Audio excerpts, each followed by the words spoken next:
Hey, it's Matt. Welcome back to another tool haul video. I got another auction here for you. I got about 40 bucks into this one, and there's not a lot of stuff here. So really the 40 bucks is all in that, and that's only if that works. I have some decent sockets in here, and we got one snap-on socket, but most of this stuff is kind of roached. We have some Craftsman stuff, but let's just get into this. So we have an Irwin string line, kind of a large one. I might be able to get 5 or 10 bucks for this thing. Yeah, I mean, it's used, but it's a string line, you know? It's got some chalk in it still, so whatever. I think it's pretty good.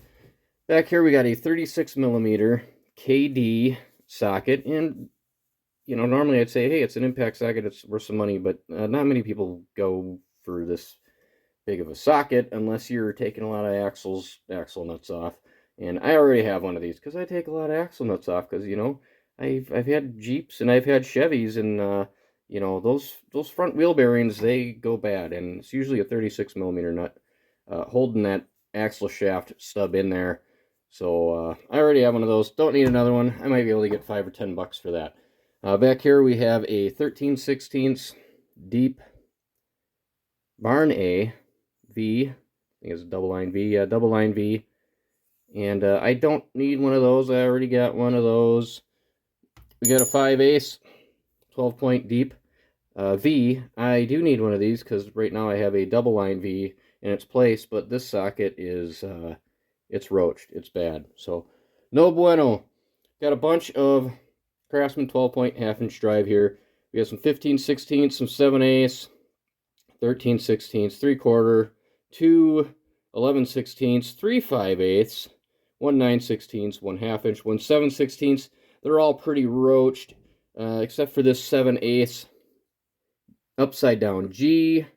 And I'll leave this one out. We're going to talk about this socket here and in a little bit here. But all right, so kind of roached. There's a couple of good ones. That one's like practically brand new, and that one's practically brand new. But the double line V's, the barn A's, there's a bunch of those in here. They're pretty nasty. So I'm not even going to do any sort of wrap up on those or hole filling. Same with these. I got some EEs, 3/8 drives. I got a 3/8 drive 12-point upside down G. Just stuff that I have a lot of. 7/16 double line V, 1/4-inch drive, 6-point. Again, I have all of these sockets already. I probably fill in some holes with these, but I'm not going to bore you with the Craftsman stuff. All right, let's get down to this snap-on socket, and we're going to do a little learning here. So normally I like to tell you what the date is on these snap-on sockets, but this one doesn't have a date. It's got a patent number on it. So I looked up that patent number. I kind of knew what it was for. I just didn't really know when it was. And I think it was 1963. Now I forgot when it was. I just looked it up, but 62 or 63. I think I'm going to say 63. So what that patent is for their flank drive. And what their flank drive is, oop, I bumped you there, sorry. What their flank drive is, if you can see on this socket how it looks like the corners are rounded off on there, and you can see it's not straight lines across there. That is a special design that Snap-on came up with in 1963, again, 62, 63, whatever, to keep the pressure off of the corners of your fastener and to divert that pressure inward more on the flats of your fastener, so to prevent stripping out of the corners. So that kind of revolutionized the socket industry. So I know I always say I like the Craftsman G, and I guess I've never really explained why. Craftsman wasn't allowed to do that because the patent was owned by Snap-on, so I don't know what it was. If it's 10 years after Snap-on came out with that patent, so 1973 was when other companies, I don't know, somebody will probably correct me if I'm wrong. I believe the patent lasts for 10 years, so I don't know if that's from the date that it's filed or what. So, but after that, other companies started to follow suit and do the same thing. Now, if you look at pretty much most modern sockets, they are designed that way.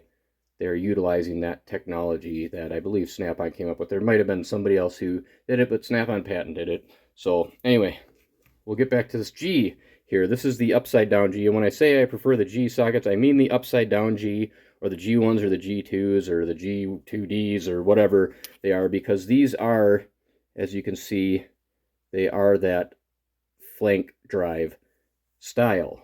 So the right side up Gs, I've found some metric right side up Gs that have this flank drive style on there, but usually it's pretty consistent with the upside down Gs and the G1s and the G2s and all of those, that they are a flank drive, or like a flank drive. I don't even know if I can even say these words on here, if I'll get whatever booted or something. But anyway, so those are the sockets that I prefer to use. Do I like the older sockets? Well, they work fine. They do work fine. They still work. This is just the, you know, the newest technology, latest, greatest, is that flank drive, and I guess that's why Snap-on, you know, is so good, because they came up with that, and they just kind of cornered the market on that design. So this 7/8 socket, I do need to fill a hole in this in my set. So if you remember the last video, I got those Snap-on, and these are later, so these are those flank drives. These Mac ones are earlier than that, so those don't have the flank drive, but I need to fill in that hole, that 7/8 there, so I'm kind of getting a set here. Some of these are of that style. You know, I guess I never really talk about it when I get these sockets. I just say, oh, a good socket, you know, if it's not stripped out or whatever. But what I'd ideally like to have in my set is all of that style drive in there, just to have that technology in there. But I do like to use the old sockets for the nostalgia. But I'm kind of rambling on now. But anyway, that's the difference in sockets. So if you're looking for like the best of the best, you don't have to get Snap-on. You can get, you know, if they're later than the 73s, they'll have that style in there if that company decided to. I don't know when when Craftsman decided, when they came out with G, and when they decided to use that technology in their sockets, but I know other companies started to do that as well. So anyway, let's get to this thing over here, and let's see if it actually works, because if I paid 40 bucks for just this stuff, I kind of got hosed. And I don't normally like to bet on electronic stuff, because I have gotten royally screwed before. Usually this electronic stuff does not work. So let's take a look here at these bits first. I got a little case of these Roto Zip bits. Come on. It was probably already open. Nope, I don't know. Okay, there it is. So we have some bits in there. Looks like they're all pretty much the same. A couple different styles, I guess. But I don't know. I don't know how much bits there are for these things. I've never used one of these things before. Never really had to. If I need to punch a hole in drywall, I just punch a hole in the drywall. So let's take a look at this thingy here. Got a Milwaukee M18, and it is a 2627-20. So I would imagine these things new are at least over 100 bucks, maybe 125, 150 bucks. I don't know. Suppose I could have looked it up. But, you know, 40 bucks if it works is a pretty good deal, I would say, if I wanted to sell it. So let's put a battery in this thing and see if it smokes or if it works. All right, you guys ready? I don't even know where is this the power? I think that's the power. All right, let's go.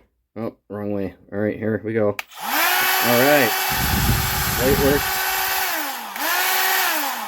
Cool. I'd say it works. I'd have to do some cutting with it, see if it bogs down or not. But awesome.